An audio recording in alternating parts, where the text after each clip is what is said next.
تو اپنے نام ہو جائے گی. بہت سارے اولادیں ایسی ہیں جو اپنے باپ بوڑھے باپ کے مرنے کا انتظار کرتی ہیں کہ یہ مر جائے تو پراپرٹی ہمارے نام سے ہو جائے. بلکہ بحث ہوتی ہے، جھگڑے ہوتے ہیں ماں باپ سے، تو باقاعدہ کہتے ہیں بڈھے تو کیوں جی رہا ہے، مر جانا اس سے بہتر ہے، یا تو ہمارے نام پراپرٹی کر دیں. اس طرح کے واقعات ہزاروں آپ کو مل جائیں گے جو آج کے نوجوان اپنے بوڑھے ماں باپ کے ساتھ کر رہے ہیں. یہ کیوں کر رہے ہیں؟ اس پر ہمیں غور کرنے کی ضرورت ہے کہ ہم نے اپنے بچوں کو کھلایا کیا ہے. ہماری جو کمائی تھی، جو ہمارے بچے کے جسم میں لقمہ جاتا تھا، وہ لقمہ حرام کمائی کا جاتا تھا یا حلال کمائی کا جاتا تھا. اگر ہم یہ فیصلہ کرنے سے پہلے موت کو یاد کر لیے ہوتے تو اپنے بچوں کے جسم میں حرام لقمہ نہ جانے دیے کرتے، بلکہ حلال کمائی اسے کھلاتے. لیکن ہم موت کو بھول چکے، اس لیے ہم یہ سوچتے ہیں کہ پیسہ آنا چاہیے، بس کہیں سے بھی آئے، چاہے وہ حرام کمائی کا ہو چاہے وہ حلال کمائی کا ہو. اسی لیے اللہ کے رسول صلی اللہ علیہ وسلم نے فرمایا موت کو کثرت سے یاد کرو، جو کچھ غلط خواہش تمہارے دل میں پیدا ہوگی اللہ موت کے ذریعے اس خواہش کو مٹا دے گا اور تمہارے دلوں میں نیکیوں کا جذبہ پیدا فرمائے گا. میرے عزیزوں، اور اللہ کے رسول صلی اللہ علیہ وسلم دوسری حدیث میں فرماتے ہیں موت کو یاد کرنا ہے تو قبرستان جا کر قبروں کی زیارت کیا کرو. کیا کیا کرو؟ اور خاص کر جمعہ کے بارے میں آپ نے خصوصیت کے ساتھ فرمایا کہ جمعہ کے دن تو تمہارے گھر کے مردے تمہارا انتظار کرتے ہیں، جمعہ کے دن ضرور قبروں کو جایا کرو اور اپنے ماں باپ کی قبروں کی زیارت کیا کرو. اس سے ایک فائدہ یہ ہوگا کہ تمہارے ماں باپ کی روح کو راحت ملے گی اور قبرستان جانے کے بعد تمہیں موت کی یاد آئے گی، جس کا نتیجہ یہ نکلے گا کہ تم گناہ سے دور ہوتے ہوئے چلے جاؤ. آج کتنے لوگ ایسے ہیں کہ ماں باپ کئی سال ہو گئے انتقال کر کے، کتنے لوگ ہیں جو قبروں پر جاتے ہیں ایسے بہت سارے فرما بردار اولادیں ہیں جو جاتی ہیں، لیکن وہیں پر نافرما بردار اولادیں بھی ایسی ہیں جو سالوں سال انہیں پوچھتی بھی نہیں ہیں. ماں باپ کا خیال تک نہیں آتا انہیں. قبریں بوسیدہ ہو گئی ہیں، گر گئی ہیں، انہیں تو یہ بھی نہیں معلوم کہ ہمارے ماں باپ دفن کہاں تھے. وہ قبریں بھی بھول جاتے ہیں. کیوں؟ کیونکہ جب کبھی جاؤ گے نہیں، ہم کبھی قبروں پر جائیں گے نہیں، تو ہمیں کیا پتا کہ ہمارے ماں باپ کہاں مدفون تھے. ہم خود اپنے ہاتھوں سے دفن کر کے آتے ہیں اور چند سالوں کے بعد ان کی قبریں بھول جاتے ہیں. یہ ہے ہمارا اپنے ماں باپ سے رشتہ کہ جنہوں نے اپنا خون پسینہ یہاں تک کہ اپنی ساری جوانی ہمارے لیے خرچ کر دی. پوری جوانی میں انہوں نے کچھ بھی نہیں کیا، ہماری پرورش کے لیے، ہمیں جوان کرنے کے لیے، ہمیں مضبوط بنانے کے لیے اپنی ساری جوانی خرچ کر دی. اور جب بڑھاپے پر آئے تو ہم نے اپنی جوانی کا طاقت انہی کو دکھایا، انہی پر ظلم کیا، انہی کو ستایا. ان کے علاج کے لیے ہمارے پاس پیسے نہیں، ان کے خرچ کے لیے ہمارے پاس پیسے نہیں، ان کے کھانے کے لیے ہمارے پاس پیسے نہیں. یہ ہم ہیں جو اپنے ماں باپ کے ساتھ کرتے ہیں. لیکن ہمارے ماں باپ اگر یہ سوچ لیے ہوتے کہ اس کو جوان ہی مت کرو، گلا دبا کے مار تو نہیں، جوان ہوگا تو ہمارا کیا حال کرے گا، تو پھر ہم دنیا میں آتے ہی نہیں، ہم اتنے بڑے ہوتے ہی نہیں، ہم جوان ہونے سے پہلے ہی دنیا سے چلے جاتے. لیکن ہمارے ماں باپ نے اس نتیجے کی فکر نہیں کی. انہوں نے تو بس یہ دیکھا کہ میرا بیٹا ہے، میرے جگر کا ٹکڑا ہے، اس کی پرورش کرنا میری ذمہ داری ہے. اور بڑے پیار کے ساتھ، بڑی محبت کے ساتھ انہوں نے ہمیں اور آپ کو پالا. اور نتیجہ یہ آج وہ پا رہے ہیں کہ وہ خون کے آنسو رو رہے ہیں اور جوان اولادیں عیاشیوں میں لگی ہوئی ہیں، انہیں کوئی خوف نہیں ہے. ان ساری چیزوں سے بچنے کے لیے اللہ کے رسول صلی اللہ علیہ وسلم نے فرمایا موت کو یاد کرو. جب کسی گناہ کا خیال دل میں آئے تو موت کو یاد کرو، کہیں ایسا نہ ہو کہ وہی گناہ کرتے کرتے روح کا اور جسم کا رشتہ ختم ہو جائے اور خدا کی بارگاہ میں جاؤ تو گناہ کرتے کرتے جاؤ. مثال کے طور پر کوئی بندہ شراب پی رہا ہے، خدا نہ خواستہ شراب کی بوتل منہ میں ہے اور روح نکل گئی. آپ تھوڑی دیر کے لیے سوچو، شراب کی بوتل منہ میں لگایا ہے، پی رہا ہے اور روح نکل گئی، تو یہ کون سا طریقہ ہوگا اس کا اللہ کی بارگاہ میں جانے کا؟ یہ جنازہ، یہ کفن و دفن، یہ نہلانا دھلانا اسلامی طریقہ ہمارا اور آپ کا ہے نا. انسان جس حالت میں مرتا ہے اسی حالت میں اللہ کے یہاں پہنچتا ہے. اسی حالت میں پتہ یہ چلا جناب خدا کی بارگاہ میں بھی گئے تو چڑھاتے چڑھاتے گئے. اب آپ مجھے بتاؤ کہ جو شخص شراب پیتے پیتے خدا نہ خواستہ 100 بار اللہ کی بارگاہ میں دعا کرے کہ کسی کے ساتھ ایسا حادثہ نہ ہو، لیکن خدا نہ خواستہ اگر وہ ہو گیا اور شراب پیتے پیتے اس کا انتقال کر گیا تو پھر اس کے لیے جہنم کا فیصلہ ہوگا یا جنت کا فیصلہ ہوگا؟ پھر ہمارے پاس تو کوئی راستہ نہیں ہوگا اللہ کی بارگاہ میں منہ اٹھانے کا۔ اور دوسری مثال لے لیجیے، جو آج ہمارے معاشرے کی ناسور بن چکی ہے، بیماری بن چکی ہے، ایک دوسرے کی کھینچاتانی کرنا، غیبت، چغلی، برائی، یہ آج 95% لوگ کرتے ہیں۔ 4 لوگ جہاں جمع ہوئے، 5ویں کی برائی چالو ہو گئی۔ غیبت کتنا بڑا گناہ ہے، الغیبۃ اشد من الزنا، الغیبۃ اشد من القتل۔ اللہ کے رسول فرماتے ہیں غیبت زنا سے بھی بدتر گناہ ہے اور قتل سے بھی بڑا گناہ ہے۔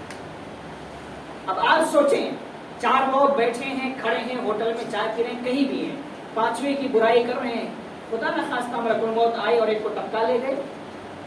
اب آپ مجھے بتائیں وہ کس حالت میں اللہ کی بارگاہ میں جائے؟ برائی کرتے کرتے جائے گا۔ تو زنا سے بھی بڑا گناہ کرتے کرتے وہ اللہ کی بارگاہ میں گیا، اب بتاؤ اس کا انجام کیا ہوگا؟ کبھی ہم نے نہیں سوچا۔ ہم کو یہ سوچتے ہیں کہ جب تک جوانی ہے، جب تک بڑھاپا ہے، جب تک ہماری عمر ہے، جو چاہو مزے لے لو دنیا کی۔ بہت سارے لوگ انجوائے کرنے کا زمانہ ہے، ابھی جوانی ہے، ابھی بچپنا ہے، انجوائے کر لینے دو۔ ماں باپ کان کھول کر سن لیں، بچے یہاں انجوائے کریں گے اور آپ کو قبروں میں لاٹھی، ڈنڈے، سانپ، بچھو کے ذریعے انجوائے کرایا جائے گا۔ جن کے بچے دنیا میں انجوائے کریں گے ان کی ٹھکائی قبروں میں ہوگی، صرف بچوں کی وجہ سے ہوگی۔ بہت سارے ماں باپ ایسے ہو سکتے ہیں کہ بیچارے خود تو نیک تھے، دنیا سے چلے گئے، لیکن ان کی نافرمان اولادیں، عیاش اولادیں انہیں قبروں میں ستاتی ہیں۔ قبروں میں عذاب ان کی اولاد کی بنیاد پر دیا جاتا ہے۔ قبروں میں سانپ اور بچھو جو مسلط کیے جاتے ہیں، اولاد کی بنیاد پر مسلط کیے جاتے ہیں۔ تو ہم خود نیک بن گئے لیکن اپنے بچوں کو نیک نہ بنا سکے تو بھی ہمیں بھگتنا ہی ہے آگے چل کر۔ اس لیے اپنی بھی فکر کرو اور اپنی اولاد کی بھی فکر کرو۔ جو انسان صرف اپنی فکر کرتا ہے وہ کبھی کامیاب نہیں ہوتا۔ ہم بارہا بولتے ہیں کہ دوسروں کی بھلائی سوچتا ہے، اللہ خود اس کا بھلا کرتا ہے۔ اور جو صرف اپنی بھلائی سوچتا ہے، دوسروں کی برائی سوچتا ہے، تو خود اس کا بھلا نہیں ہوتا، وہ ہمیشہ در در کی ٹھوکریں کھاتا رہتا ہے۔ اس لیے جب تک زندگی بچی ہے اللہ کا خوف دل میں بٹھاؤ۔ جب تک ہماری عمریں بچی ہیں اللہ کو ہم یاد کرتے رہیں، موت کو کثرت سے یاد کرتے رہیں۔ ہم موت کو یاد کرتے رہیں گے تو گناہوں سے دور ہوتے چلے جائیں گے۔ میرے عزیزوں، یہ وہ باتیں ہمارے اور آپ کے لیے ہیں جو قرآن اور حدیث میں کئی جگہوں پر موجود ہیں۔ شرط یہ ہے کہ ہمیں پڑھنے کی، ہمیں سننے کی، ہمیں سمجھنے کی ضرورت ہے۔ موت اور حیات، موت و حیات، زندگی اور موت کو اللہ نے صرف اس لیے پیدا کیا کہ وہ ہمارا اور آپ کا امتحان لینا چاہتا کہ میرا کون سا بندہ نیکیوں میں آگے بڑھتا ہے۔ اور آج ہم جب مقابلہ کرتے ہیں تو گناہوں کا مقابلہ ہوتا ہے کہ ہم گناہوں میں آگے بڑھنے کی کوشش کرتے ہیں، نیکیوں میں ہم پیچھے رہ جاتے ہیں۔ حالانکہ نیکیوں میں آگے بڑھنا یہ ہماری اور آپ کی ذمہ داری ہے اور اللہ چاہتا بھی یہی ہے۔ اس نے ہمیں اور آپ کو پیدا بھی ہے۔ اچھا، بہت سارے لوگ یہ بھی کہتے ہیں نا، بھائی سب لوگ نیکی کریں گے تو جہنم کس کے لیے بنی؟ یہ مسلمانوں کی زبان کی بات میں کہہ رہا ہوں، جو مسلمان کہتے ہیں معاذ اللہ ثم معاذ اللہ، بنی ہے وہ اعدت للکافرین، ہمارے اور آپ کے لیے نہیں بنی۔ لیکن اگر ہم بھی وہی حرکت کریں گے تو وہ بھی ہمارے اور آپ کے لیے بھی ہے اور ہمیں بھی جانا پڑے گا اس میں۔ اس لیے فکر کرو اپنی زندگی کی، اپنی آخرت کی، اپنے بال بچوں کی، تاکہ ہم دنیا سے جائیں تو پھر لوگ جب ہمیں یاد کریں تو گالیوں کے ساتھ ہمارا سواگت نہ کریں۔ گالیوں کے ساتھ ایک بات حدیث عرض کر دیتا ہوں کہ رسول اعظم صلی اللہ علیہ وسلم صحابہ کے ساتھ ایک جنازے میں شریک ہوئے اور جنازہ اٹھا تو جنازہ جب لے جایا گیا تو صحابہ نے اس جنازے یعنی جس کا انتقال ہوا تھا اس کی تعریف کرنا شروع کر دیا، خوب تعریف کی۔ اللہ کے رسول صلی اللہ علیہ وسلم نے سنا تو فرمایا واجب ہو گئی، بس اتنا ہی کہا، واجب ہو گئی۔ اب وہیں پر دوسرا جنازہ آ گیا اور وہ جنازہ جا رہا تھا تو انہی صحابہ نے جنہوں نے پہلے کی تعریف کی تھی اس کی برائی شروع کر دی، یعنی یہ ایسا ہے، ویسا ہے، ایسا کرتا تھا، ویسا کرتا تھا۔ رسول اعظم نے فرمایا واجب ہو گئی۔ اب صحابہ پریشان کہ پہلے میں بھی واجب ہم تعریف کر رہے ہیں اور دوسرے کی برائی ہو رہی اس پہ بھی واجب، یہ واجب کا مطلب کیا ہے؟ ہمت کسی کی نہیں ہوئی کچھ ہے۔ لیکن جناب عمر فاروق اعظم وہاں موجود تھے، ہمت کیا، یا رسول اللہ یہ پہلے پر بھی واجب اور دوسرے پر بھی واجب، یہ معاملہ سمجھ میں نہیں آیا۔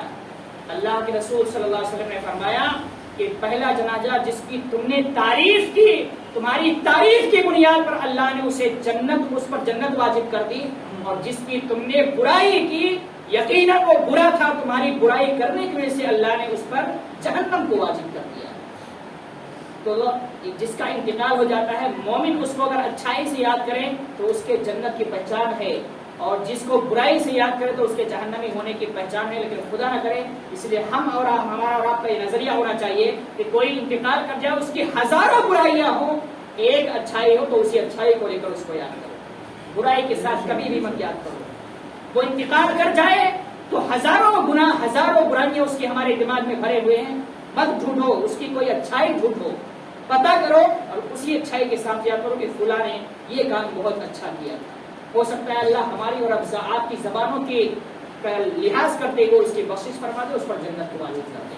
اخیر میں چلتے چلتے ایک بات عرض کرتا ہوں، جو آپ اور ہم پورے ہندوستان کا ماحول خراب ہے، یہ بچے چوری ہونے والا مسئلہ۔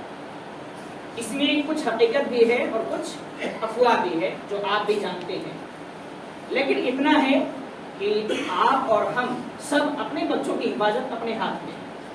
کوئی کچھ بھی کرنا چاہے، ہم اپنے بچے کی حفاظت کریں گے تو ہمارا کچھ نہیں بگاڑ پائے گا۔ بہت سننے میں آیا پاک سائڈ سے اسکول سے بچے چلے گئے ادھر سے، اب وہ کیا حقیقت ہے، کیا صحیح ہے کیا غلط ہے، اس کا فیصلہ میں نہیں کر رہا، لیکن اتنا ضرور آپ کو تنبیہ کر رہا ہوں کہ اپنے بچوں کا خیال کریں۔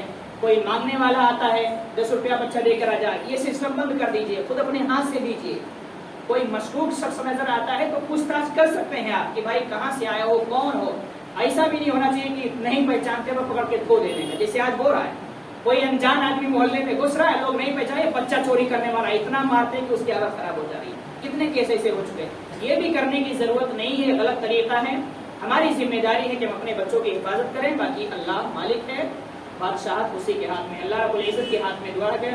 اس کی بارگاہ میں دعا ہے کہ پروردگار عالم ہم سب کو، آپ کو، پوری امت مسلمہ کو قرآن و سنت کے مطابق زندگی گزارنے کی توفیق عطا فرمائے، اور موت کو کثرت سے یاد کر کے اللہ کی خوب خوب عبادتیں کرنے کی توفیق عطا فرمائے۔ وما علینا الا البلاغ۔ السلام علیکم ورحمۃ اللہ وبرکاتہ۔